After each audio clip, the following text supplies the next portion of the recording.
अस्सलाम वालेकुम। तो आज का जो हमारा टॉपिक है वो है एनासाइड सेट्स। हम आज सेट थ्योरी के बारे में सारा कुछ देखेंगे। तो कोशिश करते हैं वेन डायग्राम से पहले पहले कर लें। तो हमारे पास अब जो सेट है वो हमारे पास क्या होता है उसके पहले हम एक डेफिनेशन देखते हैं कि set is any well defined collection और लिस्ट ऑफ डिस्टिंक्ट ऑब्जेक्ट। यानी कि हमारे पास एक सेट है जिसमें हमारे पास वेल डिफाइंड कलेक्शन हो या हमारे पास लिस्ट ऑफ डिस्टिंक्ट ऑब्जेक्ट हो, उन्हें हम क्या कहते हैं, उन्हें हम सेट कहते हैं। अगर मैं इसकी आपको मिसाल देना चाहूँ तो मैं कहूँगा कि लिस्ट ऑफ स्टूडेंट्स, या हमारे पास अगर आप देखें तो बुक्स जो हमारे पास लाइब्रेरी के अंदर पड़ी होती हैं, या हमारे पास क्या होता है कि इंटीजर बिटवीन 100 to 1 to 100। ठीक है, ये हमारे पास क्या है, या ऑल ह्यूमन बींग्स जो हमारे पास अर्थ के ऊपर हैं वो हमारे पास क्या है कि वो एक सेट है। अब ऐसे आपको मैंने ये सारी एग्जांपल बोल दिए, समझ तो नहीं आएगी, लेकिन अगर मैं आपको इसकी डेफिनेशन को थोड़ा सा बताऊं कि हमारे पास वेल डिफाइंड है, इसका क्या मतलब है।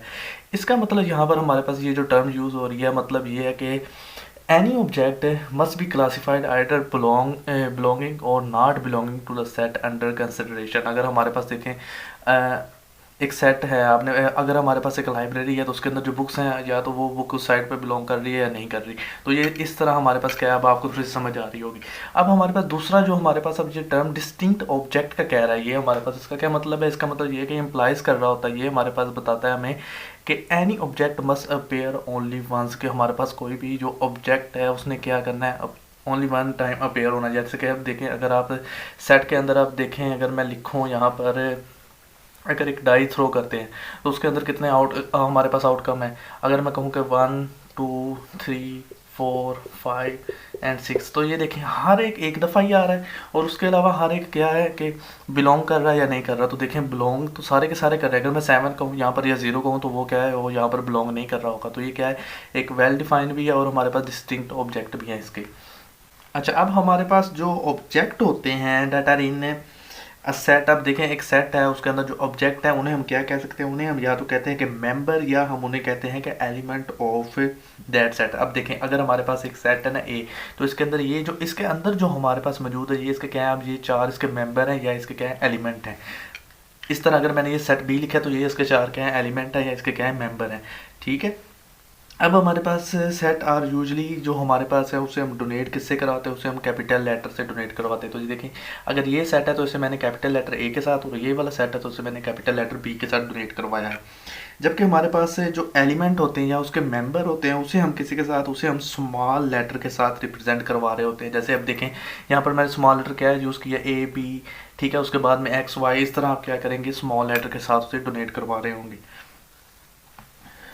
अब हमारे पास जो एलिमेंट है, जो सेट के एलिमेंट होते हैं उसे हम इनक्लोज करते हैं ब्रैकेट के साथ। ठीक है, तो यहाँ पर अगर देखें तो हमने क्या किया है, ब्रैकेट्स लगाई हुई हैं। यहाँ पर आपने छोटी ब्रैकेट नहीं लगानी है, आपने यही ब्रैकेट लगानी है, जो यानी कि स्टार्टिंग और एंड के ऊपर जो हमारे पास ब्रैकेट लगेगी। अगर मैं इसे उर्दू मीडियम किसी ने पढ़ा तो वो दो दरमियानी ब्रैकेट्स होती हैं वो वाली लगेगी इसके अंदर। अच्छा, अब अगर मैं बात करूँ कि अगर एक्स ही है, अब देखें आपको पता है कि एक्स क्या है, ये हमारे पास है element, an element of set ए। यानी कि एक्स हमारे पास एलिमेंट किस सेट का है, ए का है। तो इसे हमने लिखना कैसे, इसे हम ऐसे लिख सकते हैं कि हमारे पास एक्स और उसके बाद में आप ऐसे ई सा लगाएंगे। ठीक है, बिलोंग टू ए।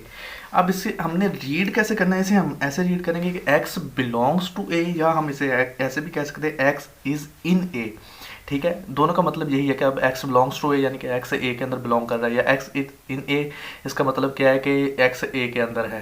तो इसे आप इस तरह लिखेंगे। अब हमारे पास अगर x हो, अब देखें यहाँ पर x तो चले हैं, अगर मेरे पास z कह दूँ तो z अगर हमारे पास देखें तो बिलोंग नहीं कर रहा है, यहाँ पर a के अंदर नहीं है, तो क्या मैं कहूँगा कि z does not belong to A, या z is in not A. या अब आपकी बुक में वो इसे एक्स के साथ समझा रहा है तो इसे एक्स के साथ ही देख लें। ठीक है, कि A does not belong to, X does not belong to A, यानी कि अब हमारे पास एक्स ए के अंदर नहीं है, क्योंकि आपके पास सेट लिखा है तो आपने कंफ्यूज हो जाना था, इसलिए मैंने यहाँ पर जी के साथ आपको समझाया। अच्छा, यहाँ अब अगर मैंने बताना हो कि सेट ए के अंदर एलिमेंट कितने हैं, ठीक है, कि the number of element in A, तो मैं इसे क्या इसे किस तरह लिखूंगा कि एन इंटू ए।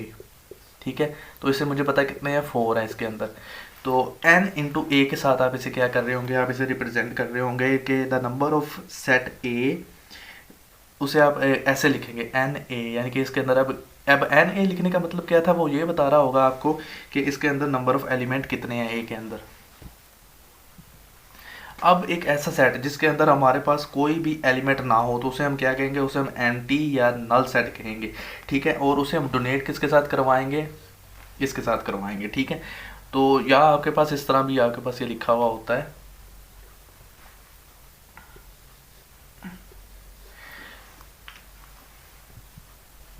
अब आपने यहाँ पर ये नोट करना है कि देखिए मैंने ब्रैकेट्स लगा दी लेकिन उसके अंदर कुछ भी नहीं लिखा हुआ, तो ये हमारे पास क्या है, नल सेट है, या हमारे पास क्या है, एक एम्प्टी सेट है। लेकिन अगर इसके अंदर मैंने ज़ीरो लिखा हुआ होता तो इसका मतलब ये नहीं है कि ये एक नल सेट है या एक एम्प्टी सेट है, इसके अंदर एक एलिमेंट वो जो ज़ीरो है वो मौजूद है, ठीक है। तो एक ऐसा सेट है जिसके अंदर हमारे पास जो कंटेन कर रहा होता है ओनली वन एलिमेंट, उसे हम क्या कहते हैं, उसे हम यूनिट सेट भी कहते हैं, या उसे हम सिंगलटन सेट भी कहते हैं। तो अब ये हमारे पास ये क्या है, ये हमारे पास एक यूनिट सेट है, इसके अंदर हमारे पास क्या है, सिर्फ और सिर्फ एक एलिमेंट है। और अच्छा, यहाँ पर एक नोट करने वाली बात भी थी, आपको इस चीज़ का डिफरेंस पता होना चाहिए कि हमारे पास अगर वो कहे ना कि एलिमेंट एक्स, अब देखें कि अब हमारे पास क्या है कि ये हमारे पास अगर एक सेट है तो यहाँ पर क्या है कि एक्स क्या है, हमारे पास एलिमेंट है ऑफ ए का, ठीक है। तो यहाँ पर ये क्या कर रहा है, एक्स एलिमेंट ऑफ ए है। अब उसके बाद में हमारे पास क्या है कि और एक हमारे पास होता है यूनिट सेट, जैसे हमने अभी देखा था, अगर हमारे पास अगर एक सी भी होता उसके अंदर हमारे पास क्या पड़ा होता, सिर्फ और सिर्फ एक्स पड़ा होता। तो ये हमारे पास क्या था, अब ये हमारे पास है कि यूनिट सेट हमारे पास होता एक्स। तो इन दोनों के दरमियान आपको डिफरेंस पता चल गया होगा। अच्छा, यहाँ पर एक और चीज़ है आपको कि ये भी पता होना चाहिए कि एलिमेंट्स ऑफ अ सेट में बी सेट्स देमसेल्फ, यानी कि अगर एक एलिमेंट है, एक सेट है, उसके एलिमेंट्स हैं, वो भी हमारे पास सेट्स हो सकते हैं। यहाँ पर अगर मैं डी लिखता तो अगर यहाँ पर अगर आप देखें एक सेट होता 1 एंड 3 चलें, तो ये देखें अब ये हमारे पास क्या है, ये दो इसके एलिमेंट हैं, तो ये भी हमारे पास क्या है, एक और सेट हो सकता था। डी अगर एक सेट होता उसके पास भी अगर 1 एंड 3 होते, दो एलिमेंट मौजूद हैं, तो बी के पास भी वो मौजूद हो सकते थे। तो इस तरह ये आगे जाके आपको पता चल जाएगा कि अब हम देखते हैं आगे इसमें कि अच्छा, तो फर्दर हम देखते हैं कि हमने सेट्स को किस तरह हम स्पेसिफाई कर सकते हैं, कितने हमारे पास वेज होते हैं। तो हमारे पास सेट्स को स्पेसिफाई करने के लिए हमारे पास 2 वेज होते हैं। तो एक हमारे पास होता है रोस्टर मेथड और दूसरा हमारे पास होता है सेट बिल्डर मेथड। तो ये साथ मैंने इसलिए लिख दिया है कि आपको समझ भी लग जाए कि रोस्टर मेथड हमारे पास क्या होता है, we may either give a list of all the elements of a set, जिसमें यानी कि हमारे पास all the elements of set की हम क्या करते हैं, लिस्ट दे देते हैं। तो उसे हम क्या कहेंगे, उसे हम रोस्टर मेथड कहेंगे। जैसे हमारे पास सुनने दो, हमारे पास दो एग्जांपल यहाँ पर है। अगर मैं ए कहूँ कि ये हमारे पास एक सेट है जिसके अंदर अब देखें, अब ये कंप्लीट लिस्ट हमें दे दी गई है। तो ये हमारे पास क्या है, ये हमारे पास रोस्टर मेथड के ज़रिए हमने सेट लिखा है, स्पेसिफाई किया हमने। यहाँ हमारे पास अगर कोई बुक है, कोई सिटी है, यानी कि जो अगर टीचर का नाम है तो वो सारे हमने लिख दिए हैं। तो वो हमारे पास क्या है, वो हमारे पास एक रोस्टर मेथड के जरिए हमने सेट लिख दिया। यहाँ हमारे पास क्या होता है, यहाँ हमारे पास we may state a rule that enable us to determine whether or not the given object is a member of the set, यानी कि हम एक ऐसा रूल दे देते हैं जिसके ज़रिए हम बता सकते हैं, डिटरमाइन कर सकते हैं कि एक ऑब्जेक्ट जो है वो हमारे पास वो सेट का हिस्सा है या हमारे पास सेट का मेंबर है, एलिमेंट है या नहीं है। उसे हम क्या कहेंगे, उसे हमारे पास अब दो नाम है, हमारे पास रूल मेथड उसे हम कह सकते हैं, या हमारे पास सेट बिल्डर मेथड हम कह सकते हैं। तो इसका मतलब कि अगर आपके पास एमसीक्यूज आ जाए कि आपको सेट को कितने वेज के जरिए स्पेसिफाई कर सकते हैं, तो आप इसे दो वे के जरिए कर सकते हैं, एक रोस्टर मेथड और दूसरा हमारे पास रूल या हमारे पास जो है सेट बिल्डर मेथड। अब देखें ये रूल हमारे पास किस तरह होता है, जैसे अब ये देखें, ये हमारे पास लिखा हुआ है एक्स सच डैट, ये जो हमारे पास लाइन वर्टिकल लाइन आपको नजर आ रही है, हमारे पास क्या है, सच डैट है कि x is an odd number. X हमारे पास क्या है, ऑड नंबर है, और वो हमारे पास एक्स जो है वो लेस देन 12 है। अच्छा, अब ऑड नंबर का तो आपको पता होगा, जैसे कि 1 3 5, उसके बाद में 7 9। अब देखें लेस देन ये लिखा हुआ तो ये हमारे पास सेट इसका बन गया। अब इसमें हमारे पास एक चीज़ और आप माइंड में रख लें कि हमारे पास order in which the element of set occurs does not change the nature of the set. देखें, अब देखें, अगर यहाँ पर मैं 11 पहले लिख देता, 9 बाद में लिख देता, 7 उसके बाद 5 3 एंड 1, या थोड़ी भी और ऑर्डर चेंज करके लिख देता, तो उसमें क्या था, ये जो सेट की नेचर थी ये तो ना चेंज होनी थी, सेट फिर भी वही बन के आना था जिसमें हमारे पास एक्स बिलोंग कर रहा, यानी कि ये जो हमारे पास थी कंडीशन कि हमारे पास ऑड नंबर आने थे जिसमें हमारे पास क्या होना था, वो लेस देन 12 होने थे, वही रहना था ना सेम। तो ये चीज़ आपने इसमें माइंड में हमारे पास रख लेनी है। अब हमारे पास जो साइज ऑफ द सेट होता है वो हमारे पास किस तरह हमें पहले ही पता है, हमने पहले पीछे भी देख लिया था। जैसे हमारे पास ये साइज ऑफ द सेट इसका क्या है कि इसके अंदर कितने एलिमेंट हैं, उसके ज़रिए एलिमेंट प्रेजेंट है, उसके ज़रिए हम बताते हैं कि सेट का साइज़ कितना है। तो इस वजह से हम ये भी देख सकते हैं कि वो जो नंबर्स हैं वो हमारे पास फाइनाइट भी हो सकते हैं या हमारे पास इनफाइनाइट भी हो सकते हैं। तो अब हमारे पास सेट फाइनाइट कब होता है और इनफाइनाइट कब होता है फिर। तो जो हमारे पास सेट होते हैं, अब फाइनाइट सेट हमारे पास वो सेट होते हैं जो हमारे पास कंटेन कर रहे होते हैं finite number of element, otherwise वो हमारे पास क्या है, इनफाइनाइट है। यानी कि आप देखें वो हम अभी एग्जांपल करते हैं हमारे पास फाइनाइट कौन से होते हैं और इनफाइनाइट कौन से होते हैं। अब देखें हमारे पास अब जो एम्प्टी सेट होता है उसे हम हमेशा क्या कहेंगे, हमेशा हमेशा हम उसे फाइनाइट सेट कहेंगे। ये आपके पास, अगर आपके पास एमसीक्यूज भी आ सकता है, आप इसे याद रखें कि एम्प्टी सेट जो होता है वो हमारे पास क्या होता है, वो एक फाइनाइट सेट होता है। अच्छा, अब हम देखते हैं पहले फाइनाइट सेट की कुछ एग्जांपल्स। जैसे ये देखें मैंने 4 एग्जांपल्स लिखी हैं, तो इसमें हमारे पास क्या एक सेट है, उसके अंदर वैल्यू 1 से लेकर 100 तक पड़ी हुई है। तो आप देखें ये एक फाइनाइट है, उसकी एक लिमिट है, उसकी आप गिनती कर सकते हैं। उसके अलावा आप देखें x such that x is a month of the year. अब देखें 12 मंथ हैं, ठीक है। उसके बाद में x such that printing mistake in a book. अब एक बुक के अंदर कितनी प्रिंटिंग मिस्टेक ज़्यादा से ज़्यादा हो सकती हैं, 500 हज़ार हो जाएंगी, 5000 हो जाएंगी। लेकिन अब क्या है, ज़्यादा से ज़्यादा अगर मैं बात करूँ तो उसे क्या कर सकते हैं, आप काउंट कर सकते हैं। उसके बाद में हमारे पास क्या है कि x such that is a living citizen इन पाकिस्तान। तो अब देखिए, अब जब हमारे पास मर्दमशुमारी होती है, सेंसस होते हैं, तब भी हमें पता चल जाता है कि पाकिस्तान के सिटीजन की तादाद कितनी है, पॉपुलेशन पाकिस्तान की कितनी है। तो ये हमारे पास क्या है, ये हमारे पास फाइनाइट सेट की एग्जांपल्स हैं। अब मैं इनफाइनाइट की अगर आपको बात करूं तो ये हमारे पास, अगर देखें मैं आपको एक दो एग्जांपल के जरिए बताता हूं कि x such that x is an even number. तो अब देखें इवन नंबर हमारे पास अब 2 4 6 8 10 पता नहीं कितने इवन नंबर होंगे, कहाँ पर जाके ख़त्म होंगे कोई पता नहीं है। तो ये हमारे पास क्या है, एक इनफाइनाइट सेट है। या आप देखें अगर हमारे पास, अगर मैं कहूँ कि x such that is a point on a line. अब एक लाइन ड्रा कर ले तो उसको ऊपर पॉइंट, तो आपको पता है कि वो भी इन्फिनिट होते हैं। तो वो क्या है, ये भी हमारे पास एक इन्फिनिट सेट हो गया, इनफाइनाइट सेट हो गया। अब हमारे पास अगर मैं कहूँ कि एक्स जो है हमारे पास वो एक रियल नंबर है बिटवीन 0 एंड 1। तो अब 0 एंड 1 के दरमियान पॉइंट के लिहाज से आप देखें पॉइंट, ऐसे अगर आप वैल्यूज़ लिखने लग पड़े, 0.001 या हमारे पास 0.00001, इस तरह आप देखें। तो अब ये क्या है, इस तरह भी आपको पता है कि ये इनफाइनाइट है। या हम मैं कह दूं कि x is a sentence in the English language. अब इंग्लिश लैंग्वेज के अंदर पता नहीं कितने सेंटेंस है, आप बोलते जाएँ सेंटेंस बनते जाएंगे, तो वो भी क्या है, वो एक इनफाइनाइट सेट हो जाएगी, आपके इनफाइनाइट सेट हो जाएगा। अब हमारे पास आ जाता है 1-to-1 क्रॉसपॉन्डेंस, यानी कि एक सेट हमारे पास कब 1-to-1 क्रॉसपॉन्डेंस बनाता है। तो a set is said to be in 1-to-1 correspondence with a set B. अगर ए सेट बी के साथ 1-to-1 क्रॉसपॉन्डेंस कब बनाएगा, when every element of set A can be made to correspond to one and only one element of set B and conversely. यानी कि इसका आसान मतलब क्या है कि आपके पास एक सेट ए पड़ा हुआ है, आपके पास एक सेट बी पड़ा हुआ है। सेट ए का हर एलिमेंट हमारे पास क्रॉसपॉन्डेंस दे रहा हो सेट बी के एलिमेंट से। अब देखें जरा ए, इसमें ये चीज़ देख लें कि वन एंड ओनली वन। अब हमने ए के साथ ही मिलाया, ठीक है।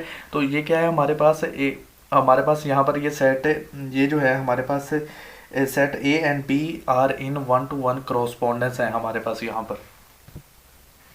अब हमारे पास यहाँ पर आगे आता है कि काउंटेबली इनफाइनाइट और डी नंबरेबल हमारे पास सेट कौन से होते हैं। तो अगर हमारे पास एक सेट है when it's elements can be put into 1-to-1 क्रॉसपॉन्डेंस। अगर एक सेट है हमारे पास, एक सेट ए एक सेट बी है, तो सेट ए हमारे पास क्या है, 1-to-1 क्रॉसपॉन्डेंस बना रहा हो सेट बी के साथ with the sequence of positive integer के साथ हमारे पास सीक्वेंस बना रहा हो। यानी कि आप देखें ऐसे बन रही है ना सीक्वेंस। तो अगर हमारे पास अब और ज़्यादा वैल्यूज़ भी पड़ी होती तो पॉजिटिव इंटीजर के लिहाज से वो क्या है कि यहाँ पर भी चीज़ें बढ़ती जा रही, वहाँ पर भी बढ़ती जा रही, लेकिन 1-to-1 क्या है, क्रॉसपॉन्डेंस बन रही है। तो वो हमारे पास क्या होगा, वो हमारे पास काउंटेबल ही हमारे पास क्या होगा, इनफाइनाइट होगा, या हम उसे कहेंगे या उसे डी नंबरेबल कहेंगे। अब हमारे पास एक सेट होता है, उसे हम क्या कहते हैं, नॉन डी नंबरेबल। वो हमारे पास क्या होता है, जब हमारे पास एक सेट है तो उसके element can not be enumerated.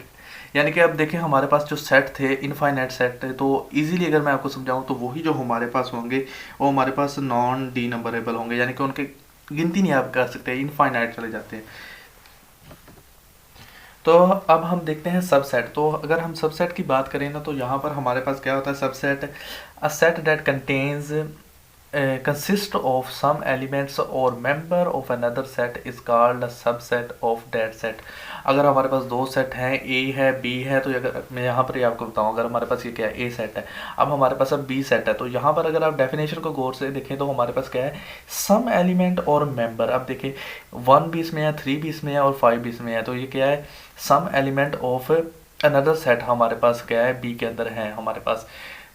तो ये हमारे पास क्या है, ये हमारे पास सब सेट ऑफ ए है, ठीक है। जिस सेट के एलिमेंट इसके पास हैं वो उसका क्या है हमारे पास सबसेट है।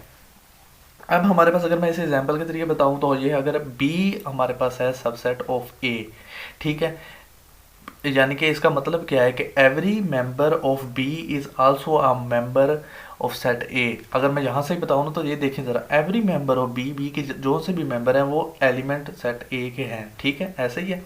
अब हमारे पास देखें इसे हम लिखते कैसे हैं, अगर हम इसे रिटर्न करेंगे तो कैसे लिखेंगे कि बी सब सेट के लिए आपने ऐसे लिखना है, ठीक है, बी इज सबसेट ऑफ ए। अब यहाँ पर ये देख लें कि जिस साइड पर मुंह खुला हुआ है, ठीक है, ओपन है, वो हमारे पास क्या है कि उस सेट का है, यानी कि बी, अब देखें यहाँ पर अब ओपन है, उसका क्या है मुंह खुला हुआ है इस साइड पर, ठीक है, तो उस इसका मतलब क्या है कि बी सबसेट ऑफ ए, या आप इसे इक्वलेंटली ऐसे भी लिख सकते थे। आप देखें ज़रा बी सबसेट ऑफ ए, ठीक है, इससे कंफ्यूज नहीं होना आपने।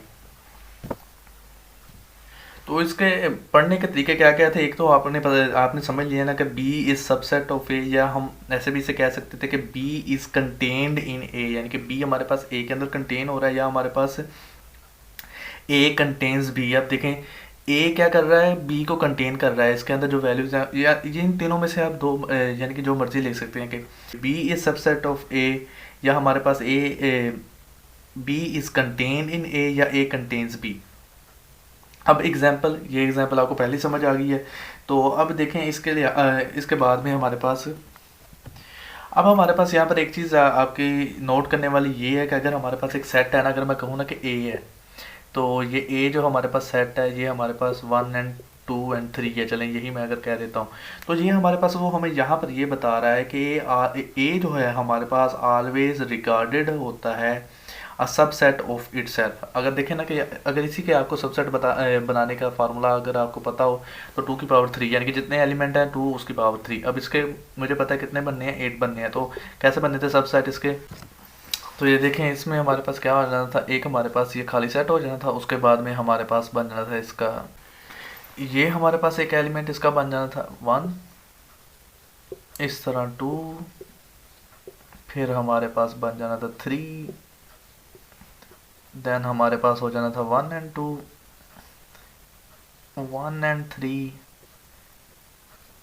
एंड हमारे पास हो जाना था 1 2 एंड 3।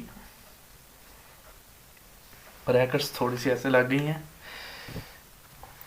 तो जो हमने बात करनी थी वो ये थी कि हमारे पास हमने क्या कहा था कि ए जो है वो इटसेल्फ रिगार्ड किया जाता है एक सबसेट। तो अगर आप देखें तो ये हमारे पास ए सेट हमारे पास क्या है ये है, और यहाँ पर देखें इसका एक सबसेट हमारे पास क्या है 1 2 3, तो ये हमारे पास क्या है इटसेल्फ एक क्या है सबसेट है। और उसके अलावा हमने क्या कहना है यहाँ पर कि एम्प्टी सेट जो है वो कंसीडर किया जाता है सबसेट ऑफ एवरी सेट, यानी कि हमारे पास देखें यहाँ पर जो एम्प्टी सेट है, अगर आप किसी भी हमारे पास सेट है उसके टोटल सबसेट्स बनाना चाहते हैं, यानी कि उसका पावर सेट बनाना चाहते हैं, तो उसमें हमारे पास क्या होगा एम्प्टी सेट, और जो हमारे पास जो सेट पड़ा हुआ है जो हमारे पास जिससे हमने स्टार्ट करना है, ये दो तो हमारे पास लाजमी ही आएंगे, ठीक है।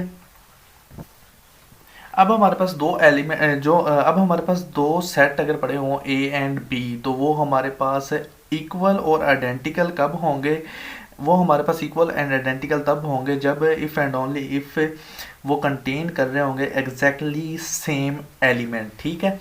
यानी कि देखें अगर मेरे पास यहाँ पर एक सेट ए पड़ा होता ना, उसके अंदर हमारे पास 1 3 एंड 5 है, तो यहाँ पर देखें सेट बी है, तो ये हमारे पास अब क्या है, ये हमारे पास इक्वल हैं और आइडेंटिकल हैं, ठीक है। तो इसका मतलब क्या है कि A is equal to B है हमारे पास, तो इसका तो अब a is equal to B है, तो अब इसका मतलब क्या है, हमने अभी सबसेट देखे थे, तो यहाँ पर अगर आप कहेंगे तो क्या है a सबसेट है b का, और b जो है वो हमारे पास सबसेट है किसका, a का, ठीक है। क्योंकि देखें जितने एलिमेंट इसके हैं वही एलिमेंट उसके अंदर बी के अंदर है, और जितने जो एलिमेंट बी के अंदर है वही एलिमेंट ए के अंदर है।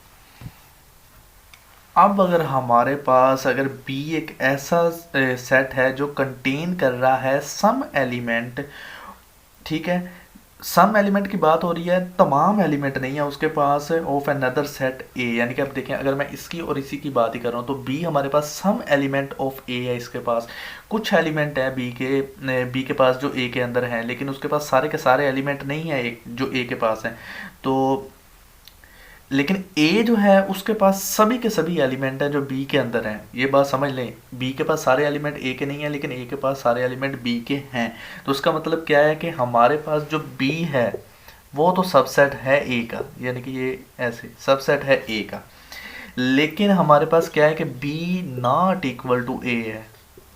ठीक है, हमने अभी कहा था ना कि हमारे पास अगर सेम एलिमेंट होते तो इक्वल होता, लेकिन हमारे पास क्या है अब सेम नहीं है, तो वो हमारे पास क्या है कि सबसेट है लेकिन वो हमारे पास इक्वल टू नहीं है। तो इसका मतलब क्या है कि हमारे पास जो सेट बी है वो हमारे पास उसे हम डिफाइन कर सकते हैं प्रॉपर सबसेट ऑफ ए, यानी कि जो बी है वो एक प्रॉपर सबसेट ऑफ ए है, क्योंकि वो ए से ही सारी की सारी वैल्यूज़ ले रहा है और ए के अंदर वो सारी वैल्यूज़ मौजूद हैं जो बी के अंदर हैं, तो वो एक प्रॉपर सबसेट है। अच्छा, अब हमारे पास एक लार्ज या जो ओरिजिनल सेट होता है जहाँ जिससे हमारे पास which all the sets we talk about, जिससे हमारे पास जो जितने भी सेट हम निकालते हैं वो उसके बारे में हम बोलते हैं, तो वो हमारे पास क्या है वो हमारे पास सब सेट होते हैं। और जो हमारे पास जिस सेट से वो सारे सेट लिए जाते हैं उन्हें हम क्या कहेंगे, उन्हें हम यूनिवर्सल सेट, उसे हम यूनिवर्सल सेट या हमारे पास स्पेस कहेंगे। कहने का मतलब ये देखें, अगर हमारे पास अगर ये सेट है 1 से लेकर 10 तक इसकी वैल्यूज़ हैं, ठीक है, अब इसी में से अब देखें ना, तो मैं कहूँ कि मैंने ए निकाला है तो देखें इसी के अंदर ये सारी वैल्यू मौजूद हैं, बी भी इसी में से निकाला है, तो इसका मतलब क्या है कि ये हमारे पास क्या है, ये हमारे पास एक यूनिवर्सल सेट है, ये हमारे पास स्पेस है जिसे हम डोनेट कर सकते हैं एस के ज़रिए, या हमारे पास इस तरह का सिंबल होगा, आप देखेंगे बुक में आपकी, तो इन दोनों सिंबल्स के ज़रिए हम इसे क्या कर सकते हैं, हम इसे डोनेट कर सकते हैं। अब जो यूनिवर्सल सेट होता है, जैसे कि हमारे पास, अब मैंने एक आपके लिए एग्जांपल बना दिए, तो इससे हमारे पास ये क्या कर रहा होता है, ये कंटेन कर रहा होता है are possible element under consideration. तो ये देखें हमारे पास ये वाले जितने भी एलिमेंट है, ये वाले भी जितने एलिमेंट है, ये हमारे पास ये सारे के सारे इसके अंदर क्या है, कंटेन कर रहे हैं। तो ये हमारे पास क्या है, ये हमारा इस वक्त है सैम्पल यूनिवर्सल सेट, या हम इसे स्पेस कहेंगे। तो ये भी हमारे पास है, इसे भी हम आल्सो रिगार्ड करते हैं सबसेट ऑफ इटसेल्फ, यानी कि अगर देखें ना, अगर मैं कहूँ ना कि मैंने एस का सारे के सारे सबसेट इसके बनाने हैं, तो जैसे मैंने आप अभी पहले इसके लिए बनाए, पहले के लिए बनाए थे, आपको ए सेट के लिए बना के दिखाए थे, तो आप एस के लिए भी बना सकते थे। तो आप कैसे स्टार्ट करना था, आपने एक एम्प्टी सेट पहले लिखना था, उसके बाद में आपने जैसे जैसे आगे बढ़ते जाना था, तो इसका लास्ट पे यही सेट दोबारा भी बन जाना था। इसका मतलब क्या था कि इसके अंदर एम्प्टी सेट और ये जो हमारे पास है इटसेल्फ, ये एक दो सबसेट इसके अंदर मौजूद होने थे। अब एक सेट जो है अगर मैं इसी की बात ही करूं, तो जिसके अंदर n एलिमेंट हैं, यानी कि अब इसके अंदर कितने एलिमेंट है, इसके अंदर तो 10 है, अगर मैं इसकी बात करूं या इसकी बात करूं तो इसके अंदर कितने हैं, इसके अंदर मेरे पास है 6 एलिमेंट, इसके अंदर मेरे पास कितने 3 एलिमेंट हैं। तो अब ये पता करना हो कि ये कितने सबसेट प्रोड्यूस कर सकता है, तो उसका फार्मूला हमारे पास क्या होता है, 2 की पावर n। अब हमारे पास देखें, अगर मैं 2 की पावर 10 लिखूं तो ये मेरे पास बता देगा इसके सबसेट कितने जनरेट होंगे। अगर मैं 2 की पावर 6 लिखूं तो ये मुझे बता देगा इसके कितने होंगे, ठीक है। अगर मैं लिखूं 2 की पावर 3 तो मुझे बता देगा इसके कितने होंगे, जो 8 होंगे, ठीक है। तो इस तरह आप ये भी देख सकते हैं। और इसके अलावा हमने पहले ही बता दिया कि हमारे पास जो सबसेट होता है, जब हम उसके टोटली जो हमारे पास यूनिवर्सल सेट होता है, या जो हमारे पास सेट होता है, जब हम उसके सबसेट बनाते हैं तो वो क्या होता है, उसके अंदर हमारे पास एम्प्टी सेट और जो सेट हम बना रहे होते हैं वो इटसेल्फ दोनों के दोनों इंक्लूड होंगे। यानी कि अगर देखें मैं बी के बनाता हूँ तो मेरे पास क्या होगा, एक ज़ीरो, एक जो खाली सेट है, ज़ीरो नहीं सॉरी ज़ीरो, याद रखें कि वो एम्प्टी सेट नहीं होता, एक ज़ीरो, एक जो हमारे पास एम्प्टी सेट है वो, और उसके अलावा हमारे पास जो एक ये वाला सेट है लास्ट के ऊपर आप देखेंगे तो ये भी सेट बन जाएगा आपके पास, तो ये दोनों इंक्लूड होंगे सबसेट्स के अंदर। तो आज का हमारा टॉपिक इतना ही था, आज के लिए इतना ही। अल्लाह हाफिज़।